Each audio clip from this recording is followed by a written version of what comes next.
Hey guys, so welcome back to the Occam's Razor Untitled podcast. I don't know if Savannah ever named the podcast, but this is going to be like a different type of style podcast. As you can hear, Savannah is unfortunately not with me, so I am doing this episode not alone. I do have a special guest that it will be kind of like an interview, but it's kind of more or less just like a picking someone's thoughts. So over to me is my dearly beloved sister, Diana. Say hi. Hello. This type of podcast is just basically going to be about kind of getting an outsider's perspective on writing. My sister is unfortunately not an English major or, that type of art major. Diana, what are you majoring in?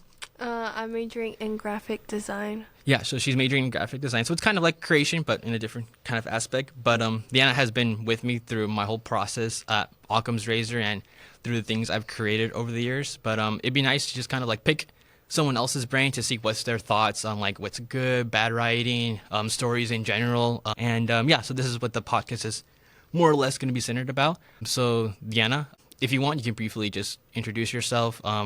And what's your overall thoughts on writing? Okay. So I go to SF State. I'm majoring in graphic design. I am now a sophomore.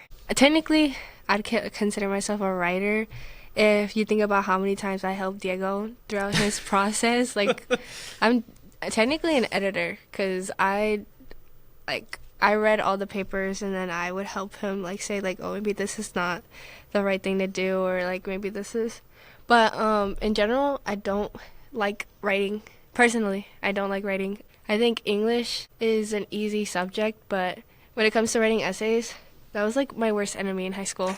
I only had one English class this semester, and it was so hard to reach the word count. I don't know how writers do it. I think that's props to writers. Like, you really gotta think about things that keep people interested in reading.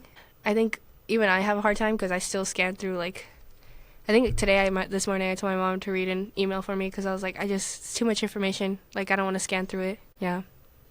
That is true.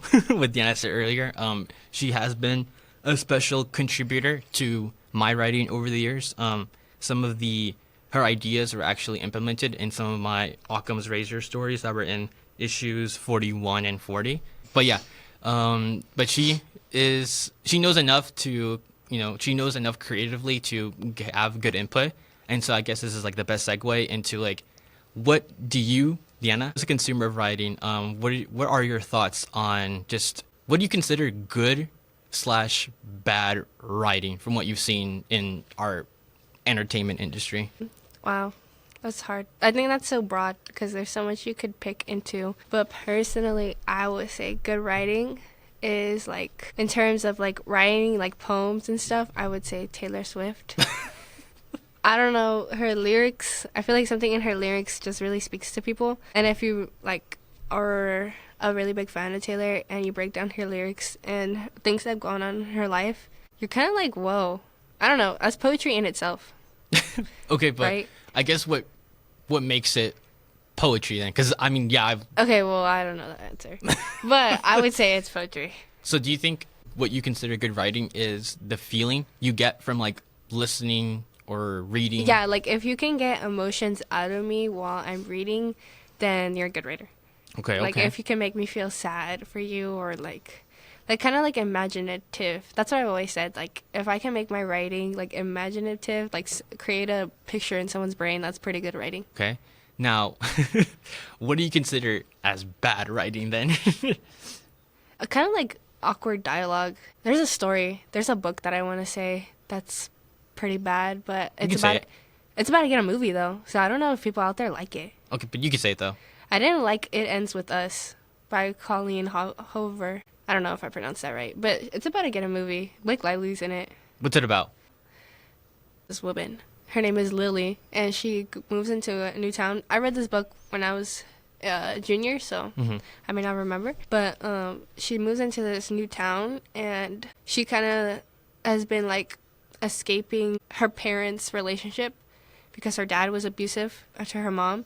So she's like, oh, I don't want to do that. I don't want to have those types of relationships. So she meets this guy in this new town. And I'll skip forward a little bit, but basically this guy that she thought was a good guy isn't a good guy and abuses her.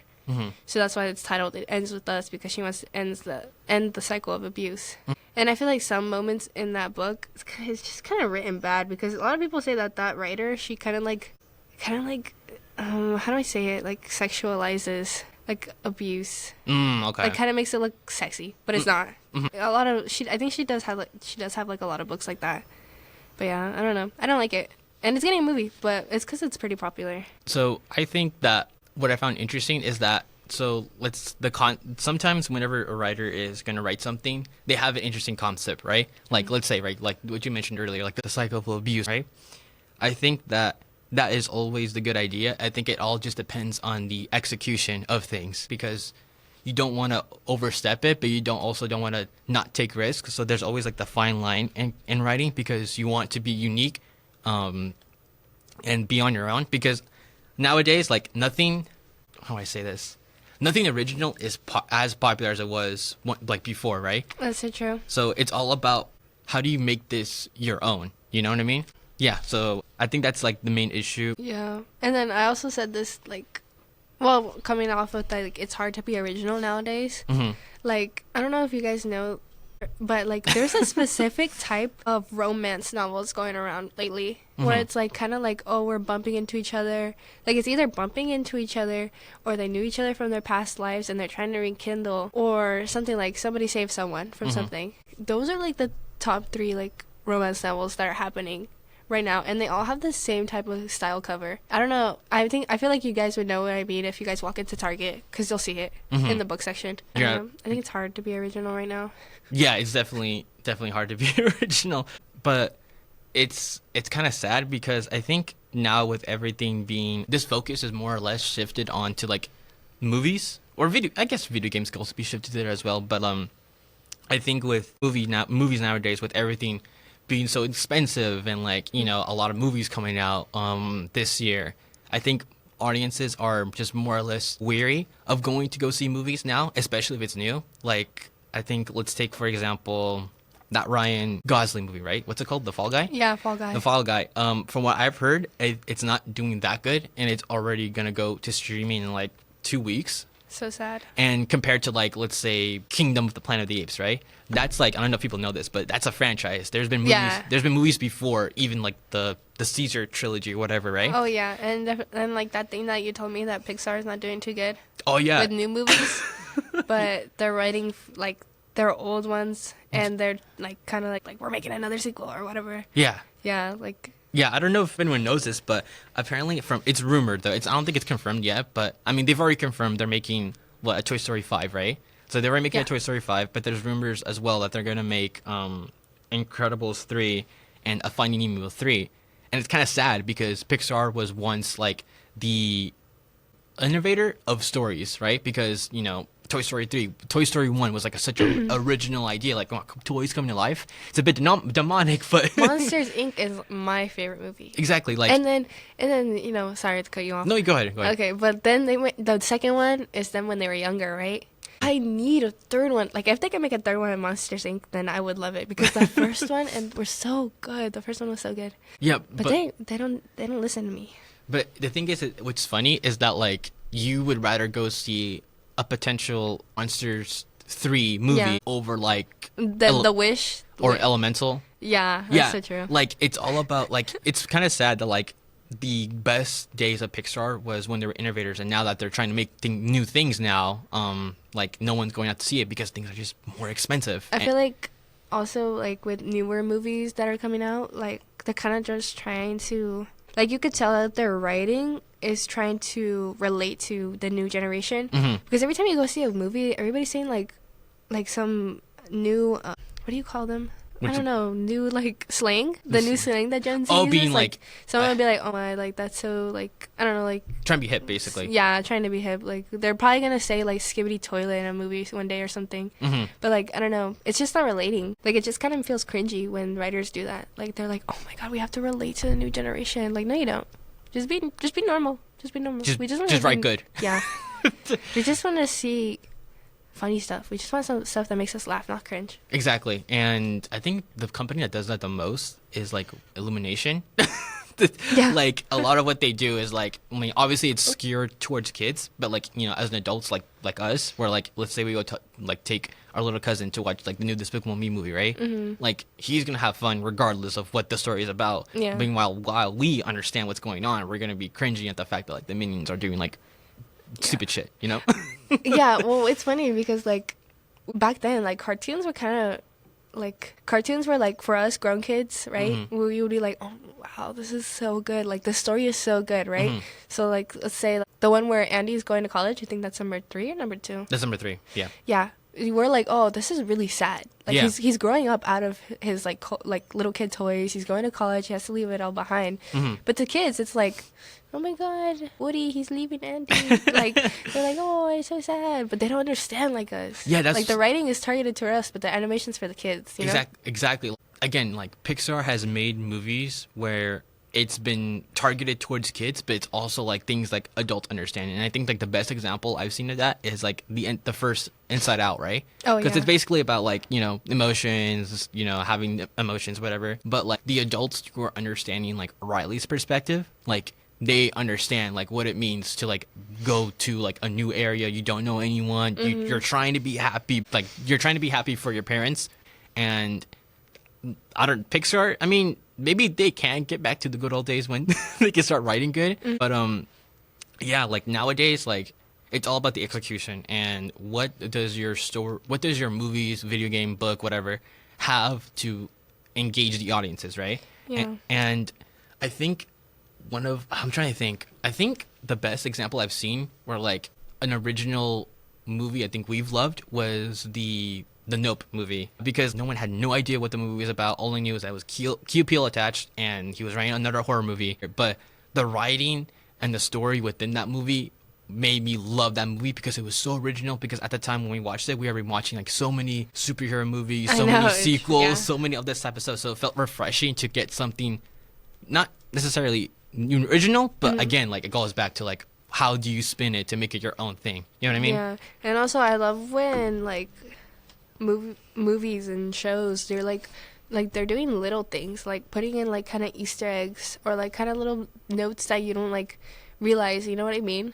Yeah, so like Nope did that too, because the whole thing with the monkey and the guy, yeah, it's like don't try to tame things that are meant to be wild. Exactly. Yeah, Like, I just I like those undertones. it's rewatchable, you know, Yeah. because I think that's what I remember when YouTubers were reviewing the movie or like dissecting the movie, it would get like millions of views because people were like trying to understand like What was going on in that movie? Yeah. what was the message, you know? Yeah. Because it was that writing was so good. Yeah.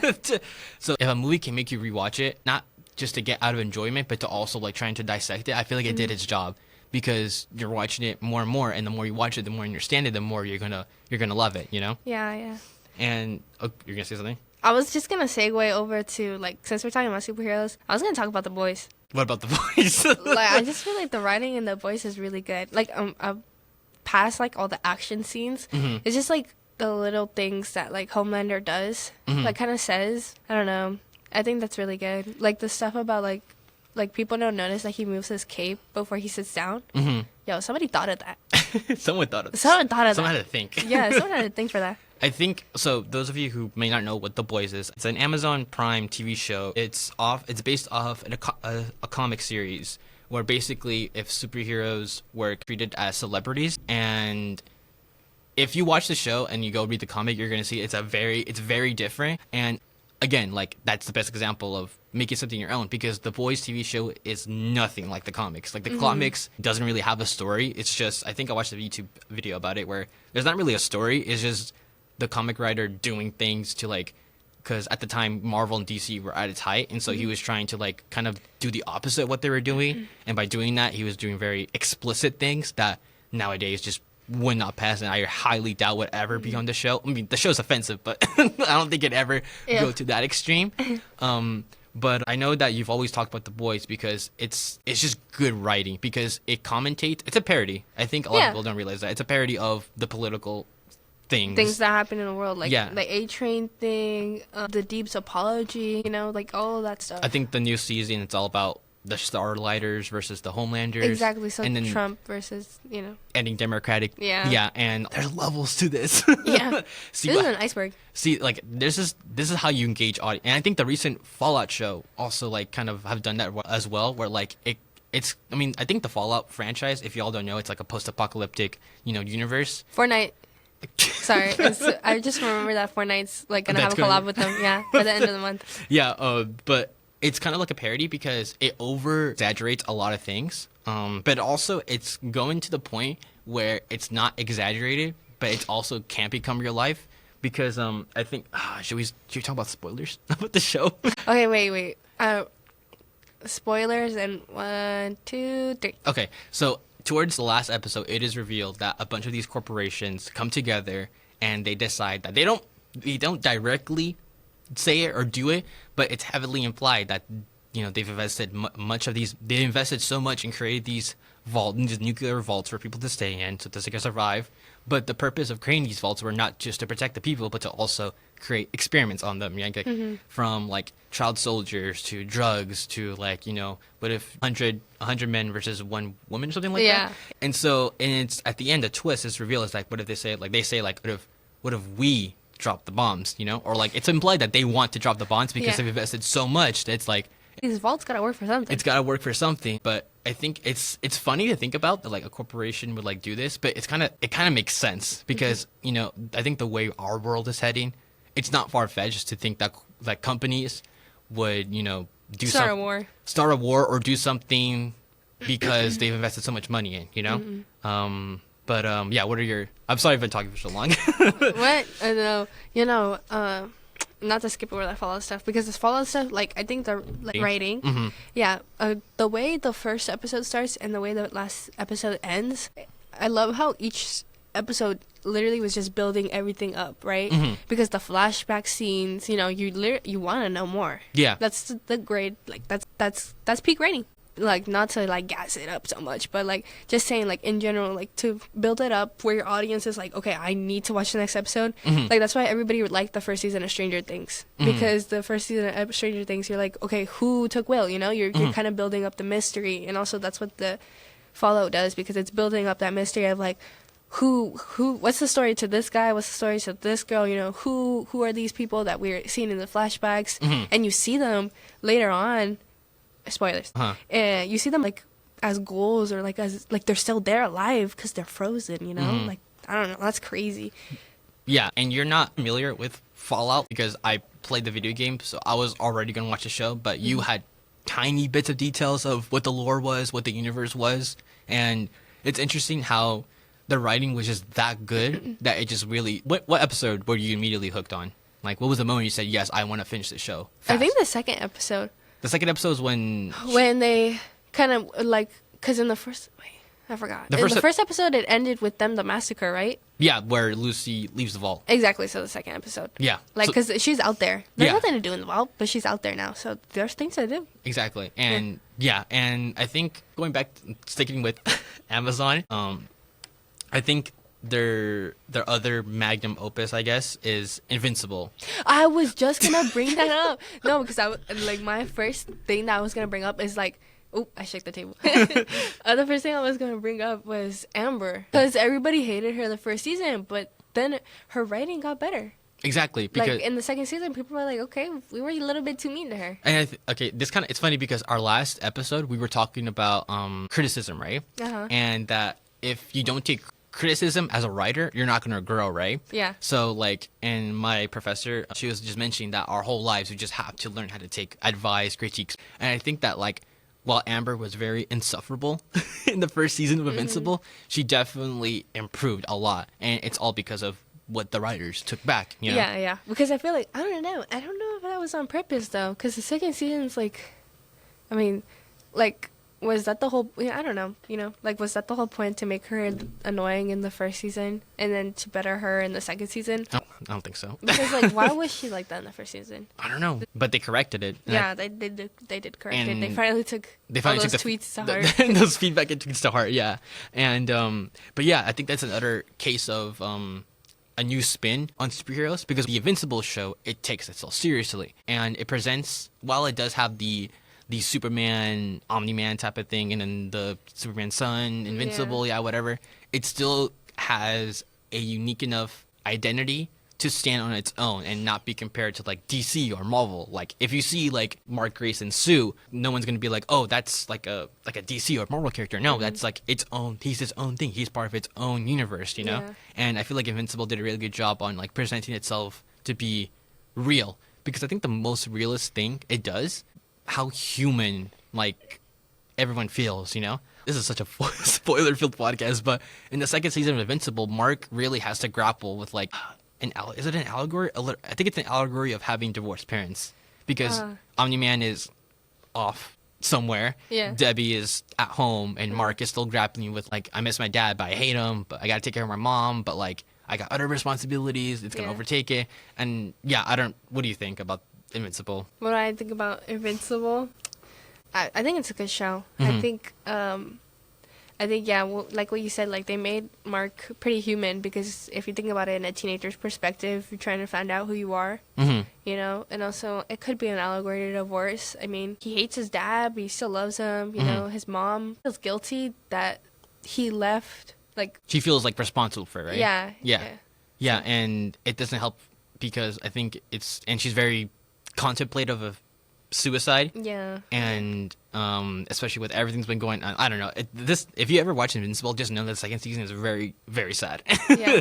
Like it's like the most realist the characters get, and I think it goes back to what you said earlier about how to write characters to be relatable. That is so true. People who aren't into comics like that, right? Let's take Superman for example. They see Superman as like an almighty god and all that type of stuff, but I think the more you read into him, the more he's relatable because it's just. I think I know you're a Superman fan, but I know there's this quote where it's like, I think someone asks him, why does he do the things he do?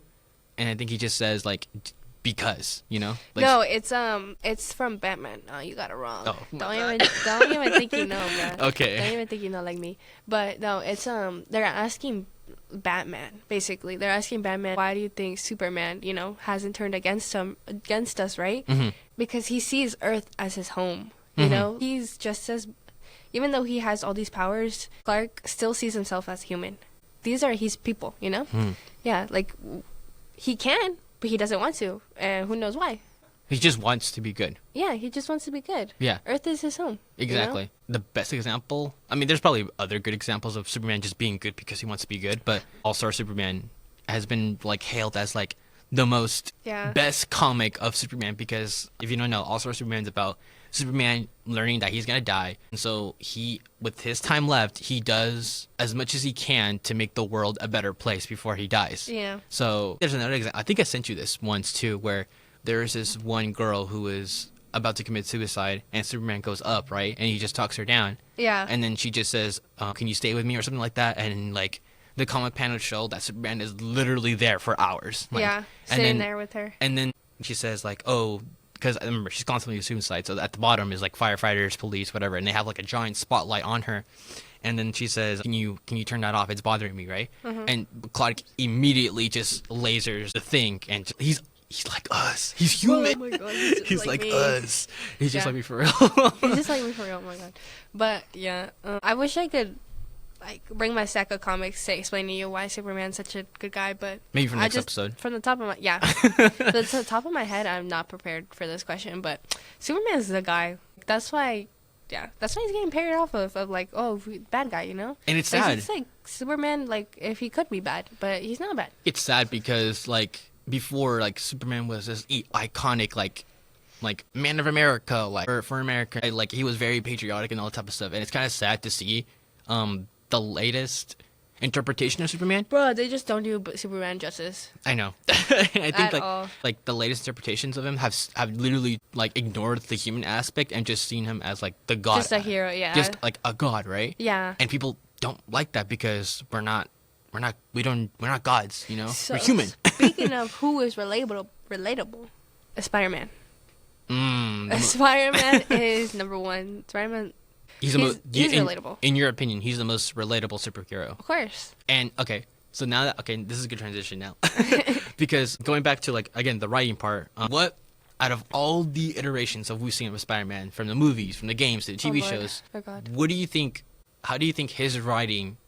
How does it make you feel relatable to him? You know what I mean? Like, Yeah. you know what I'm trying to say, right? I thought you were gonna ask me like who's the best Spider-Man. No, I no. was like, oh man, people are gonna we're not hate talking me about for that. my answers. This is about writing. Okay. Because I was like, that's gonna start a huge controversy. Okay. What do you think makes him relatable from his writing standpoint? I feel like just vulnerability Mm-hmm. because I forgot what's that one show you made me watch, You gotta be more the specific. animated one. Oh, the Spectacular Spider-Man? Okay, yeah, where he's basically like, and also the games too, Mhm. because like Spider-Man wakes up and does his like duties, Mhm. He is like he wakes up and chooses to be Spider-Man, Mm-hmm. but he doesn't have to be Spider-Man, Mm-hmm. and that's his greatest battle. Like, do I use my powers? With great powers comes great responsibility, and I feel like anyone can feel that pressure on them. Mm-hmm. Like to do good out there, to have a purpose out there. Mhm. So I feel like, I don't know, Spider-Man's kind of relatable in that way because I could be something, Mhm. and Spider-Man kind of, if we think about it, like Spider-Man's basically saying like, he is something, but he's Mhm. got to go do it. The responsibilities that we carry, Mhm. I mean, we gotta carry those responsibilities, even if it's something we don't want to do, and Yeah. we have to carry out these responsibilities, right? Yeah. And the iconic quote of like, great power comes great responsibility. I mean, we may not be superheroes, we may not know what that responsibility feels like, but the smallest things of like what our parents tell us to Exactly. do. It's like those small things, like I got to be there for my friend today. Exactly. It's like, It's just those. It's like, again, the little things always count for something. They always add up, you know. mhm. And again, like, we may not go save someone from like a falling skyscraper or everything like that, but again, like, just maybe being there for our friend when he's out performing in front of a crowd, or just being there for our friend when they're going through a hard time. It's that responsibility that we carry. It's and I yeah, think yeah. I think Spider-Man being a teenager too helps because he Mhm. kind of goes into that like I said too with Invincible. It's kind of like you don't know what to do with your life as a teenager. And it's even more And he's crazy. broke. And it's crazy because he is also a superhero. Yeah. And he's grappling all of these things, you know? Yeah, and Spider-Man has he's a broke guy. Yeah. He's got to go out every night to get her. He's just like me for real. Okay. But he's like vulnerable. hmm Yeah. And I think the best part of Spider-Man is the range that he has. So I think there's like, I guess, 3 phases of Spider-Man that we've seen. We've seen his high school years, we've seen his college years, and then we see his adult life, right? Mm-hmm. And regardless of if you are in those categories, you still have either gone through it or you're in it currently. And so whenever we see Spider-Man failing his grades because he had to go fight Green Goblin, like, we relate to that because we were once in that position. Or he missed a job interview because he has to go save Mary Jane. We've been in that position. And No, not like literally, but like we've been figuratively. how that real world failure feels like, you Yeah. know, like when we miss an interview because of something else, right? Yeah. We know what that feels like, Yeah. We may not know what it feels like to get beat the fuck up, but like a Green Goblin, but like we know that at the end of the day, when Spider-Man saves the day, he still has to face the real world when he gets home. And then that's, I think, the core of it, like Yeah. he is, again, it goes back to Superman. He's just a person, who has feelings, who isn't this mythical being or anything like that. Yeah. And I think the Spider-Man games recently, like the Spider-Man 1 and 2, I think they've done a great job showing that real, that adult life Spider-Man has. Mm-hmm. Because I think most comic book fans are like around our age, where like we're entering that adult age. Yeah. And we finally get to see how it feels to like, miss a job interview or like, being behind on rent and stuff like that. Mm-hmm. And those video games have done a great job showing like what that weight carries, Mm-hmm. And also, like, I think the recent game where he well, I guess not the recent game, but when he gets the black suit and then you fall. Oh yeah, that's like he's like his underlying grief that he hasn't been able to deal with because he's busy. Exactly, like he pushes his feelings aside basically. Yeah. And I And think we've all done that. And I didn't think it's also the allegory of like addiction too. Like I think the black suit has been confirmed that it's an allegory for a spiraling addiction, and because it's obvious because when he gets the black suit, he gets better, he gets stronger, but it also ruins the relationships he has around himself. You know? Oh, okay. You didn't know that? No, I didn't.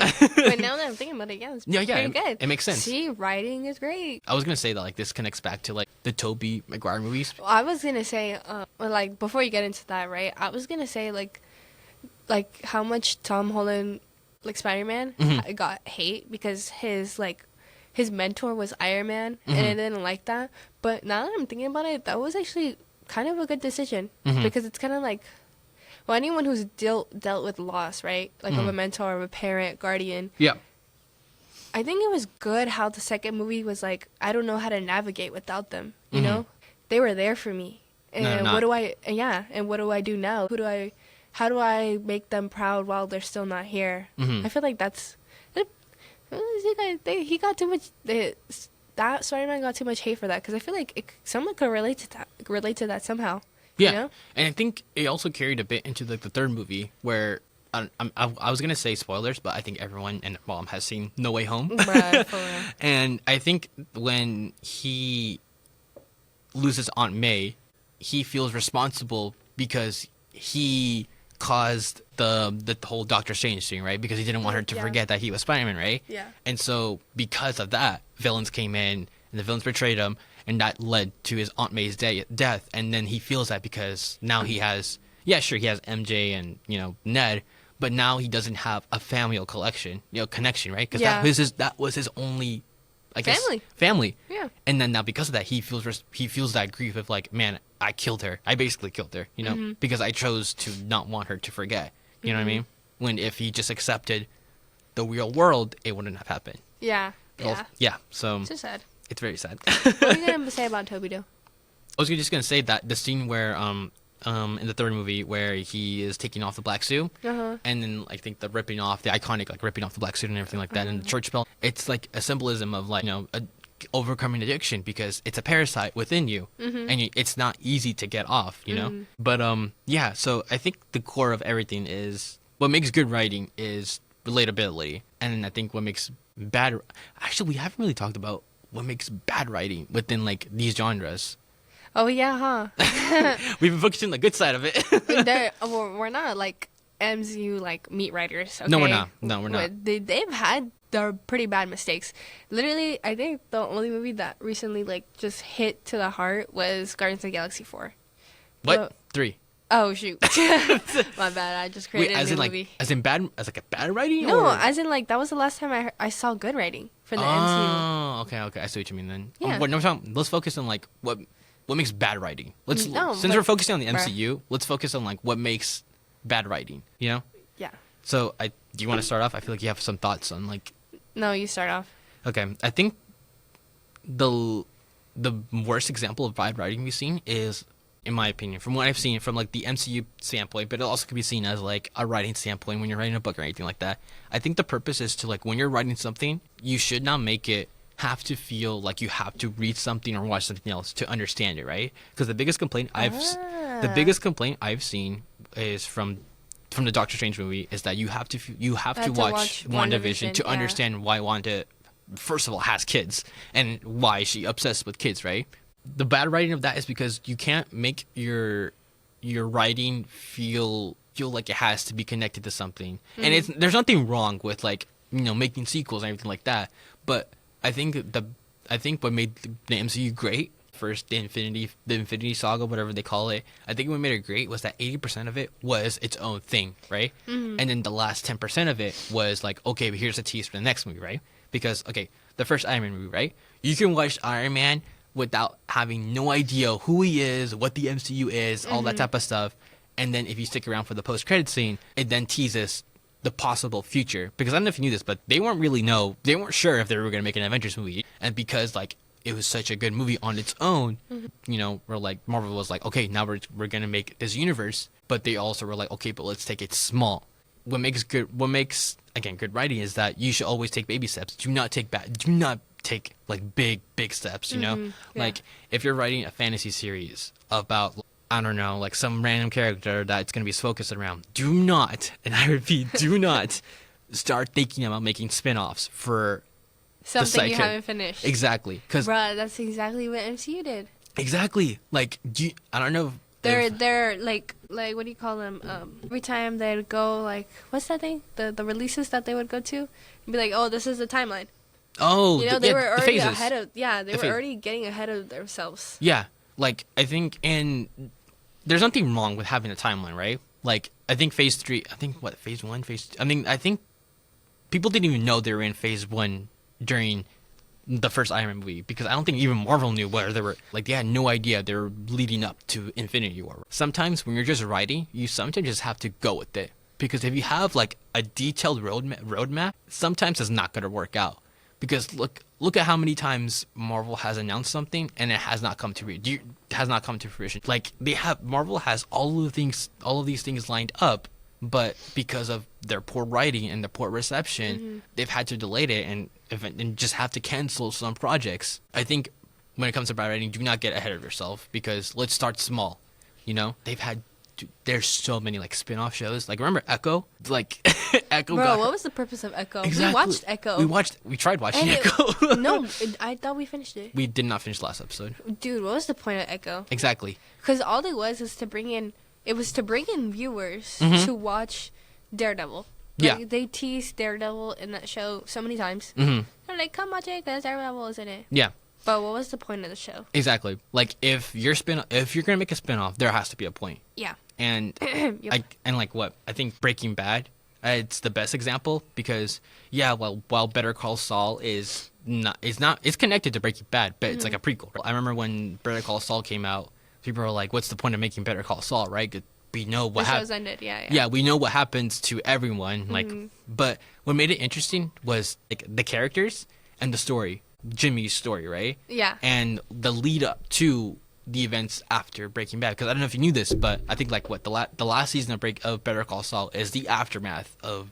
You told me. It's the aftermath of the finale of Breaking Bad. But it proved its point, because it told the story. It told Jimmy's origin story. It told how each character got to where they were when we met them in Breaking Bad. And at the end of the day, it was just good. It was just good writing. Yeah. So if you're gonna make a spinoff, it has to have a point, and it has to be good. There always has to be a point. And if you don't prove that point, your movie's gonna suffer. Yeah. Or show or game or whatever, right? Yeah. You know what I was thinking about the whole time we were talking? What? Ant-Man. I forgot that Ant-Man was literally a mess of a movie. Yeah. And you know what? Even made more of a mess? Yeah. Oh, I mean, no. It was setting up the bad guy, like King. Oh, yeah. Because if you're not like an avid like Marvel comic book person, you have no idea. You have no idea why they're building up this Kang character. But for people like us, right, who are kind of familiar, we know that what's the point of Kang, right? But they did such a bad job of like building him up that now people are just like, we don't want to see him again. And also because of what the actor done. The whole reason is like King is supposed to be the next big baddie, right? The baddie, yeah. Yeah, he's supposed to be the next baddie. But the Ant-Man movie made him to be a joke. Yeah. So it was like, what's next? What's next? Yeah. And again, I think added to the list of bad writing. Do not make your characters a joke. If we're supposed to take them seriously, do not write them as a joke. Yeah. You know why Thanos was like such like an holy Bro, shit. he's scary. Exactly. Like we first saw him. Well, canonically, you first see him in theatrically, we first see him in Guardians of the Galaxy, right? Yeah. He doesn't have in the credit. No. End credit scenes of Avengers. Yeah, right. You're right. Yeah. People had no idea who he was, but he already had that like I'm the shit presence, right? And over time, like Avengers: Age of Ultron. He was talked about in Ultron. Yeah, right? when he got his gauntlet, people are like, "Oh shit!" Like he's coming, right? And then in Guardians of the Galaxy, we see him again, and he has. And then in Ultron, when Iron Man has that vision, exactly, right? He's in that one. They built him up, but they didn't treat him as a joke. Yeah. And then when he finally showed up, like he was not. Bro, fucking around. think wasn't his first scene him snapping Loki's neck? Exactly. Of course, he'd be like. And he killed half of Asgard. Oh yeah. He killed half, and he beat up Thor. Like, and he beat up the Hulk. But literally the first scene we see him in, like he shows that we're supposed to take him seriously. Yeah. And Kang was just, I don't. They treat him as a joke. He got beat by a couple of ants. Like, how is the audience supposed to take him seriously? Yeah. How is he supposed to be like, creating secret wars or whatever, all that stuff? Like. And then the post-credit scene. It's even. I remember when we watched the post-credit scene. I don't remember it. I think it's like there's a bunch of them. Like, then and in then the stadium. and then it turned into a meme because like, Oh, yeah. and people, it made me laugh because like I'm like, bro, this looks ridiculous. Like Yeah. it made me. It's supposed to be taken seriously because it's like we should get together and like defeat the Avengers or whatever, right? And then to me, it's just like, no, bro, like this is funny, you know, because it's this actor doing these scenes and the way they put it together, it just made me laugh, right? Yeah, but that's about it. So, do you have anything else to add about characters and stuff like that? Well, I was gonna talk about well, not kind of like I think we have like 5 more minutes, maybe. 5 more minutes. Okay. Okay. Yeah, I was gonna talk about the progression of Loki. Oh my god. My bad. Okay, if you're gonna talk about Loki, how do you take him in like in a writing standpoint? What's his arc? What do you believe his arc was? I think his arc was that he was trying to prove something to someone. Because I don't know if you know, like this is writing. This is good writing. Before he dies, in one of the Thor movies, I forgot which one though. Before he dies, he says to his dad, like, "I wanted to do it for you, you know. I wanted to do it for you, for us, for the kingdom." Yeah. And then at the end, he finally says, "I know what to do. You know, I know what to do for you know." So like, I feel like that was probably one of the greatest conclusions besides to Iron Man. Well, kind of, because no, I think the way he started off went out. and ended was a good arc. Yeah. Yeah, so I think that's another one of a good conclusions to like MCU hero because they ended him in a full circle. Yeah. Yeah. Because he was seen as like a whiny little prince. Yeah, he was brat. And then I think at the end of, again, spoilers for Loki season 2, if you watched it, he ends off by like being selfless. Being selfless and being the keeper of the multiverse. Yeah. And he basically sacrificed himself to keep it together. Yep. And now he's alone, you know? And it's funny because the whole MCU has played up the variants and like, multiple us and like what's our destinies and stuff like that. And it's always been said that Loki ends up alone, right? Yeah. And Loki has always tried to like, I mean, I wouldn't say he doesn't want to be alone, right? Yeah. But he ultimately ended up alone, and it's just something he had to accept. Yeah. If you think about like the timeline of Loki, his whole cycle. That's a good character they wrote. Yeah. Because they ended him gracefully. Yeah. They didn't end him abruptly. They didn't give him like a we don't care seance. They gave him something that actually fit with his character. Yeah, and I think again. It goes back to what Sarah said. Do not have a plan because, come on, let's be real. The people who wrote Loki had no idea that he'd end up where he was. You know, like, and I think, good to have a plan, but don't really have a plan at the same time because you don't know where your character's gonna go. And I think Stephen King has said this once before, where he said that like the way he writes his characters is not about like what he wants to write them as, but like rather than what would they do in the situation. Like he makes the characters feel alive and write them in a way how they react to certain situations, right? And with Loki, the way they just wrote him, like it was very good, right? And I was gonna say something else, but I kind of forgot. What's it called? I think in terms of bad writing, be passionate. No, the good writing, be passionate. And the bad writing is do not write something you're not gonna like. Yeah. Because if you don't write something you're not passionate about or feel like you want to tell. That makes me think of the writers for Superman. Oh, yeah. What's his name again? Zack Snyder? No. But who was the actor of Superman back then? Oh, Henry Cavill? Bro, they hated him. That is true. They wrote a character they hated. That is true. They did not do Superman justice. They wanted him to fail, Constantly. So that's on purpose. They killed him in the second movie. Can you believe that? How? That was on purpose. Nah, that's a whole other. But yeah, that ties into what you're saying. Like, be passionate. Write somebody you like. Write somebody the audience can like.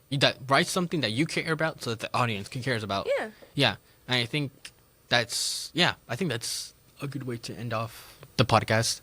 So much information.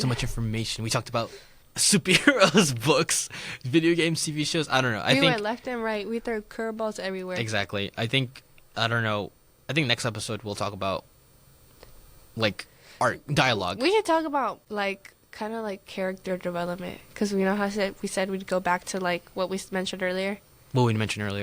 I forgot Whatever. already. I think but I think next episode. I think we'll focus. Dialogue too, though. Dialogue works. Oh yeah, if your dialogue ain't good, no one. If your dialogue is Bro, cringy, if your dialogue is like after. If you guys know what that movie is. If you guys know what that movie is, if your dialogue is like after, then why are you buying a ticket to this movie? Oh boy, that's okay. I think it's a good time to wrap up. Diana, my beloved sister, thank you for being my guest and giving us your thoughts on as a consumer of like what consumerism at its finest. Consumerism at its finest. Next episode, hopefully, we'll talk about character development. And what makes a good dialogue? What makes good dialogue and character development? Yeah. Yeah, because if it ain't good, it's gonna show. Yes. Thank you everyone for listening to the Occam's Razor Untitled podcast. I need to ask Savannah what the podcast title is. I think honestly, the more I go and call it this, the more it's gonna stick. Untitled. Untitled. Yeah. Thanks everyone for joining, and I hope you have a great rest of your day. Bye-bye.